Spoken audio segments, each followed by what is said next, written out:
আজ সকাল থেকেই আকাশটা মেঘলা করে রয়েছে আর অনেকক্ষণ ধরে দেখছি বৃষ্টিটাও হচ্ছে।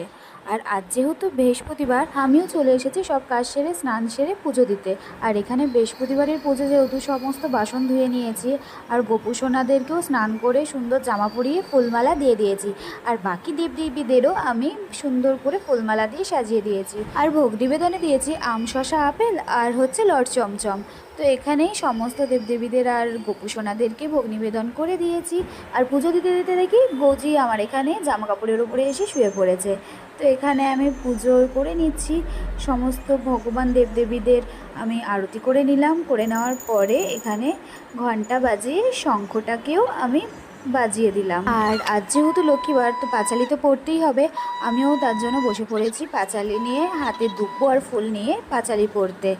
আর আমার কাছে কিন্তু বৃহস্পতিবার পাঁচালি না পড়লে পুজোটা কমপ্লিটই হয় না। আর বিকেলে যেহেতু সময় পাই না, তাই আমি পুজো দেওয়ার সাথে সাথে দুপুরবেলাই পাঁচালিটা পড়ে নিই।